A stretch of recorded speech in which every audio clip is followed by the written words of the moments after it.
Selamat malam Indonesia, Anda menyaksikan seputar Bali terkini pukul 23 WITA. Pemirsa, jajaran kepolisian Polsek Kuta berhasil mengamankan 2 orang pengangguran dan kedua pemuda ini ditangkap petugas lantaran telah melakukan aksi pencurian di Jalan Singosari, Kuta, Badung. Kedua pemuda pengangguran ini hanya terdiam saat digelandang petugas ke Polsek Kuta untuk menjalani pemeriksaan. Tersangka berinisial KN dan KJ ini ditangkap petugas karena telah dilaporkan oleh seorang wisatawan yang menjadi korban pencurian tersebut. Menurut Kapolsek Kuta, Kompol Ida Bagus Dedi Januarta, kedua tersangka ditangkap setelah dilaporkan oleh masyarakat bahwa terjadi tindak pidana pencurian terhadap orang asing di Jalan Singosari, Kuta, Badung. Atas informasi tersebut, tim Opsnal Reskrim Polsek Kuta langsung menuju TKP dan mengamankan tersangka KJ. Sedangkan KN sudah melarikan diri.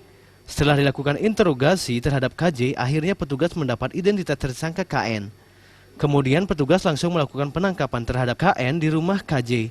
Dari tangan KN, petugas mengamankan barang bukti berupa 1 unit sepeda motor yang digunakan kedua tersangka untuk menjalankan aksinya. Ya, di mana pelaku jamret ini melaksanakan aksinya.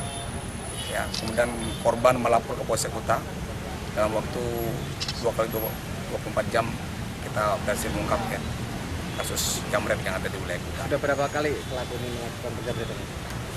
Pengakuannya baru 3 kali.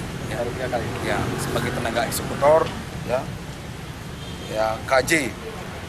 Kemudian satunya lagi mengawasi, ya KN. Ya. Jadi sementara kita kenakan 363 KWP. Kini pihak kepolisian masih mengembangkan kasusnya guna mengungkap TKP lainnya. Tersangka dijebloskan dalam sel tahanan Polsek Kuta dan diancam dengan 7 tahun penjara.